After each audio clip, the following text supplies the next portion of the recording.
In today's video, I want to talk about the periodic table a little bit more. I want you, by the end of this video, to tell me how it was created. I want you to tell me how it is organized, and I want you to tell me about the three different parts that it's divided into, or the three different groups it's divided into. All right. So hopefully by now you've noticed this strapping young man over here. The picture over here is of Dmitry Mendeleev. Okay, and he's the guy that invented the periodic table. Yeah. I just thought I'd open with a picture of him because, as you can see, he's quite a good-looking man. I mean, I hope to age as well as he does with that beard and hair. Anyway, that's a complete side note. All right.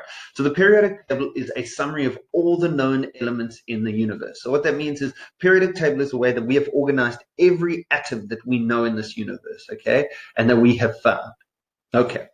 The periodic table was created by a Russian scientist named Dmitry Mendeleev. Really interesting story. Maybe go take a look at Crash Course, Crash Course Chemistry on the periodic table. They talk about this guy. Really cool YouTube video on it if you're interested. You don't have to, but it's cool. Cool animation. All right. So the atomic number of an element tells us tells us the number of protons that the element has. This would be the third or fourth time I'm telling you this. So by now you should start to go, yeah, of course, we know it. The atomic number tells us how many protons are inside an atom, okay? And that tells us what sort of element it is. So the atomic number of an element tells us the number of protons that the element has, okay? The periodic table is organized from the element with the smallest atomic number, or the least amount of protons, to the element with the largest atomic number. So if we take a look over here, here is our periodic table. So it starts on this side with the smallest atom with the smallest atomic number, all the way down to this number over here with 118 protons in it, okay? And these are all the different types of atoms we get in the world, okay? And this periodic table organizes it from the least amount of protons to the most amount of protons, okay? Okay, so, yeah, that's the periodic table created by a Russian scientist, organizes all the known atoms in the universe, known as elements, and it's organized from the smallest to the largest atomic number. Atomic number tells us how many protons there are in an atom. And, yeah. All right. Now, I want to talk about the fact that the periodic table is divided into three big groups.